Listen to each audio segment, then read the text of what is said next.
We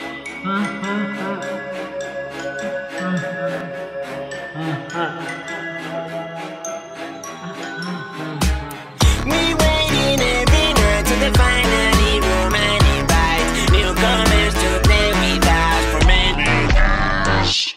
Ok, ha llegado la noche de los animatrónicos. Así que estén preparados, porque hoy vamos a derramar sangre. Tan solo era un niño normal a que tuvieron que matar. Ni siquiera Foxy lo pudo pasar tan mal. Espero que no tengas que pasar por todo aquello que tuve que soportar. Y si te atreves a pisar este lugar será el momento de jugar. Téneme cuando se vaya la luz. En la oscuridad verás mi silueta azul. Me acercaré hasta donde estás tú. Y por la espalda cuando menos te lo esperes. Ha vuelto Bonnie, querías que apareciera. No es un cuento de terror, es una historia verdadera. Soy un conejo, no salgo de la chistera. Yo aparezco enfrente tuya cuando menos te lo esperas.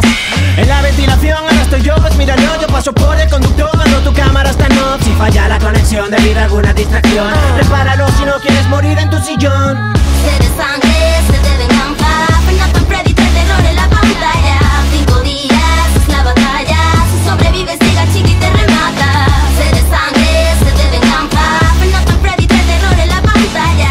5 días, es la batalla. Si sobrevives, llega chica y te remata.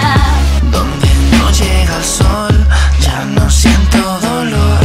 Me han dejado apartado y escondido en un rincón. Amo mi Pirate Cove y correr hasta allí. Con mi garfio podré hacerte sentir lo que sufrí. Puedo parecer que soy un adorable osito. Deja que tu hijo se acerque a este muñequito. Ven aquí, vamos a jugar al pito pito. No te asustes de la sangre que derramo de mi hocico. Animatrónico, ese soy yo, me queda tónico. Quiero tu olor, yo huelo a vómito. Quiero que grites, quédate afónico. Yo seré tu amigo de por vida, suena irónico. Me han llamado bicho maldito de